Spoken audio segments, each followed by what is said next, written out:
Israel e Líbano fizeram um encontro, que é um encontro raríssimo. Há mais de 40 anos não acontecia um encontro direto entre autoridades de Israel e do Líbano, especialmente entre autoridades civis dos dois países. Isso aconteceu hoje em Naqoura, no sul do Líbano.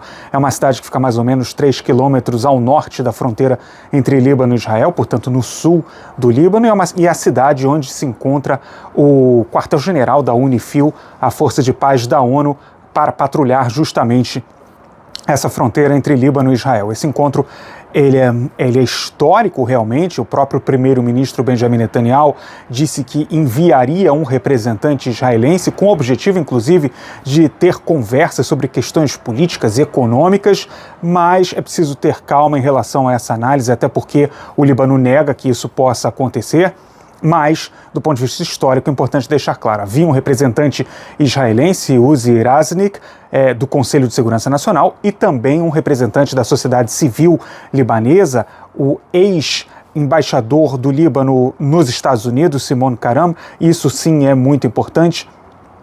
No entanto, o Líbano é um dos atores regionais mais difíceis com os quais Israel pode vir a estabelecer a normalização de relações, relações diplomáticas, porque justamente no Líbano há um elemento diferente em relação aos demais países da região.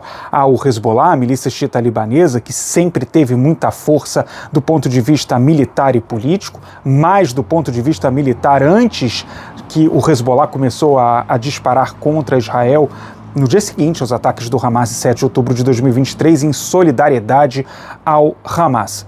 Do ponto de vista de resultado, essa decisão do Hezbollah se mostrou uma decisão muito ruim para o próprio grupo terrorista. Isso porque hoje o Hezbollah, a estimativa por aqui, eu conversei com uma pessoa que é especialista nessa questão da fronteira norte de Israel, a estimativa é que o Hezbollah hoje tem a capacidade militar mais ou menos de 20% a 30% do que tinha antes de tomar essa decisão de começar a disparar mísseis e foguetes contra Israel. De qualquer maneira, a sociedade libanesa ainda é muito dividida em relação à possibilidade de estabelecer relações diplomáticas com Israel. Inclusive, o próprio primeiro-ministro libanês disse que isso só iria acontecer caso Israel viesse a adotar aquele acordo de paz, aquela oferta de paz de 2002 de vários países árabes que ofereceram paz a Israel em troca da criação de um Estado palestino. É muito difícil, do ponto de vista prático, que o atual governo israelense se comprometa com a criação de um Estado palestino. Então, o próprio primeiro-ministro libanês disse isso, já sabendo que é muito difícil que o atual governo israelense aceite esse tipo de compromisso em troca da normalização de relações com o Líbano. De qualquer maneira, fica o registro porque é um encontro histórico e o objetivo desse encontro foi justamente monitorar a situação na fronteira, o acordo do cessar-fogo que está em vigor desde novembro do ano passado e que Israel acredita que pode estar a caminho do colapso. Isso porque o governo libanês, em setembro desse ano, agosto e setembro desse ano, assumiu um compromisso de que até o final deste ano, portanto, em menos de um mês, este seria o prazo para desarmar o Hezbollah.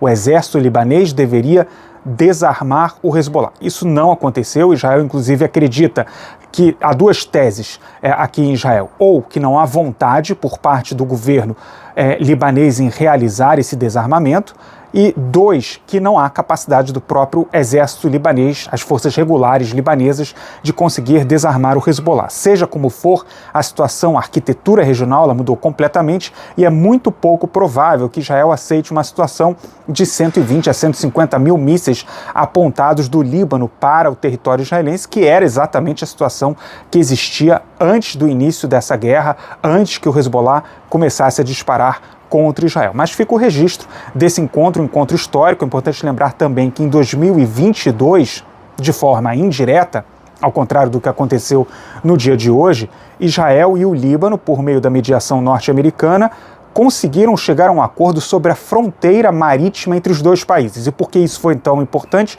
Porque o Líbano não reconhecia a existência de Israel. Do momento em que há um acordo sobre fronteiras marítimas entre os dois países, evidentemente, o Líbano pode não dizer isso claramente, mas reconhece a própria existência do Estado de Israel. Então fica o registro também desse encontro histórico do dia de hoje.